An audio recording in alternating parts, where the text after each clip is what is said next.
Danes je poseben dan, ker je tudi jutri poseben dan. Pravijo, da je sicer včeraj ni več, danes je ta trenutek, jutri pa pravijo, da je cvetna nedelja, ampak mi si jo bomo danes naredili, ne? Si bomo, če so naredili oni praznik, s tem, ko so rožice metali, si bomo tudi mi naredili en praznik, pa bomo naredili pregled čez celo leto. Bomo praznovali, kaj vse smo dobrega naredili, a ne? Dobro. Ni vsak dan občni zbor, da se takole zberemo, zato je prav, da najprej pogledamo, koliko nas pravzaprav je. Torej, dobrodošli na 4. rednem občnem zboru Društva Belis.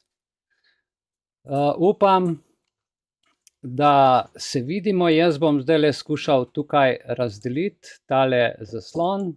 Takole, evo. Dobro. In prva stvar, ki je, bomo pogledali pričetek z ugotavljanjem prisotnosti članov. To pomeni, da ugotavljamo, ker bi nas mogla biti vsaj polovica, to je cirka 2775, da zbor ta hip trenutno na začetku srečanja ni sklepčen, zato moramo za 1 uro naš zbor preložiti s predstavitvijo tega našega letnega poročila. Predlagam torej, da čisto za začetek potrdimo zapisnik. Zdajle je ura 5:06, se pravi 7:05 se bomo ponovno prešteli. Vmes bom povedal, kakšen bo program, potem imamo pa seveda presenečenje, tako kot zadnjič, dobro predavanje o narcisih. Tukaj sem vas povabil, predlagam, da včasih, če imate čas, malo preberete seveda deklaracijo našo. Jaz sem jo včeraj poslušal še enkrat na videu in še enkrat prebral. Pa moram reči, da sem se kar malo naježil, ker ko 7 mesecev kasneje nekaj poslušaš, kar smo se odločili, ko sem delal letno poročilo, seveda se je veliko stvari odpiralo čez vse leto. Se reče, ko človek ponavlja, marsikaj vidi, kaj je delal za nazaj. Vabim vas seveda vse tiste, ki ste danes z nami, pa še niste na Telegramu, da se nam pridružite na Telegramu, kjer je veliko zanimivega. Hvala vam za danes, da ste si vzeli čas in da smo skupaj tako tukaj. Vsem izrekam dobrodošlico in vsem, ki ste si vzeli čas na Zoomu, tudi izrekam dobrodošlico. Srčna hvala. Tako da to, kar vidite, evo, smo pripravili tudi za večjezično branje, angleško, nemško, italijansko in pa seveda slovensko. Že prejšnji teden smo naznanili sklic rednega občnega zbora za današnji dan. In vam v imenu predsednice, ki me je pooblastila, da danes to vodim, izrekam prisrčno dobrodošlico. Z veseljem, to pomeni, da smo res veseli, da smo lahko skupaj vsaj enkrat na teden, če glih je to teden tako mine, potem pa še torki, tako da je prav lepo. Jaz bom zdaj na začetku samo povedal, kako bo potekal kratek program.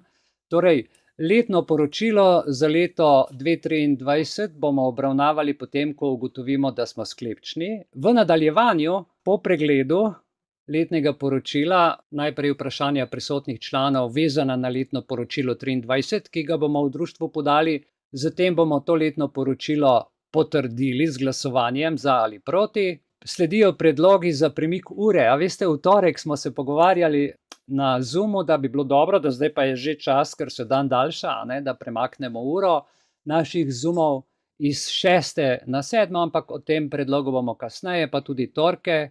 Potem bomo razna vprašanja, pripravite, če boste imeli kakšno vprašanje v tekom tega programa. In na koncu seveda bomo sprejeli sklepe, podpisali zapisnik, zaključili 4. občni zbor in si ogledali film, ki je pred 3 dnevi prišel na plano popolnoma nov in jaz sem ga za vas uspel poleg vsega dela še prevesti in pripraviti. No, to je letno poročilo, ki si ga s QR kodo lahko v telefon naložite, da ga spremljate. Torej, če to QR kodo poslikate s telefonom, se vam bo v telefon seveda takoj naložila datoteka PDF, to je cirka 96 strani letnega poročila. Kakšno sekundo vam bom še pustil to QR kodo. da si jo poslikate. Sicer sem jo pa poslal, veste, tudi v vabilu po elektronski pošti, tako da če kdo zdajle pa res ne bo uspel, lahko pa v mailu odpre in pogleda podletno poročilo. Je tudi QR koda, kjer si lahko kar naložite in imate to vedno pri sebi. Namreč zakaj? Ker je veliko ustreznih dokumentov, ki se jih lahko kadarkoli uporabi, in pa vsi linki do videoposnetkov in pa do vseh naših portalov in pa do vseh vabil lanskega leta. To je cirka 2000 strani pisanega materijala, ki smo ga ustvarili v društvu, s tem, ko smo ozaveščali, se učili, debatirali razne tematike z vsemi našimi člani. Ok, gremo naprej. Pregled zapisnika prejšnje seje. Rad bi se zahvalil, srčna hvala, draga naša Teja zapisnikarica, ki si se res tako potrudila, in evo, spet imamo pregled in potrditev zapisnika iz našega 155. srečanja društva z dne 16. marca 2024. Link do zapisnika imate od spodaj, upam, da ste ga pogledali.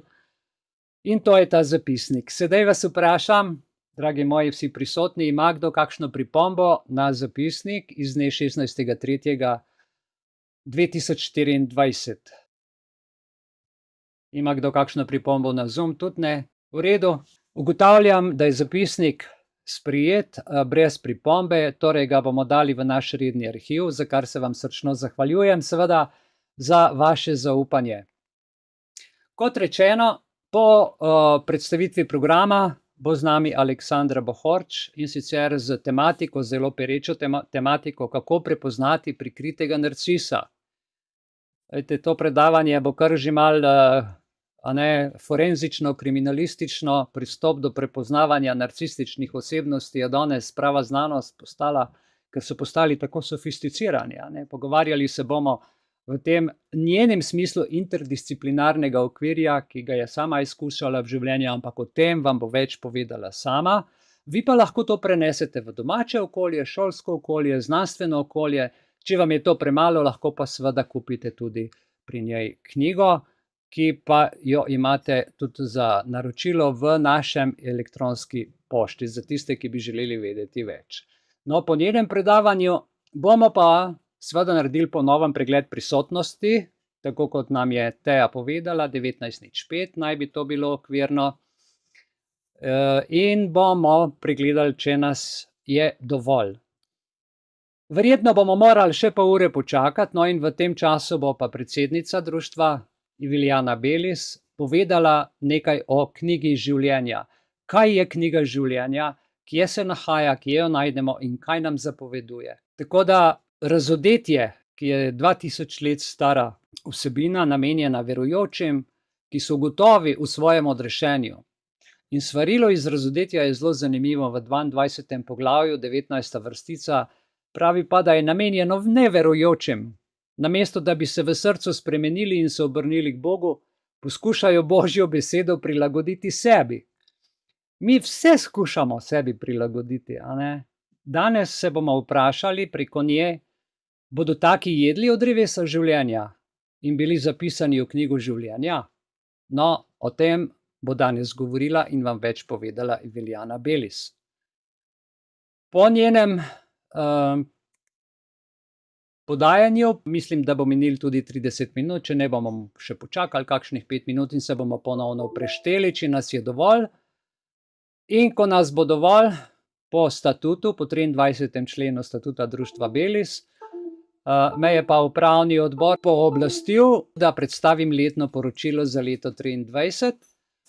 Po vsem tem, kar smo že povedali, pa sledi zaključek srečanja s sprejemom in potrditvijo sklepov in pa ogled tega filma Hladna klimatska resnica, ki izgleda nekako takole, a ne? Sam to bi vam še povedal, da vas vabim na torkove večere, vsak torek klepetamo. Zdaj 26.3. bomo imeli kako pripraviti miren protest in civilno neposlušnost. To bo zanimiva debata, raziskovanje načinov mirnega protesta za zaščito lokalnih interesov in pravic. To pomeni za zaščito naših otrok, nas, naših družin, dedkov, babic, skratka vsega, kar nam pritiče.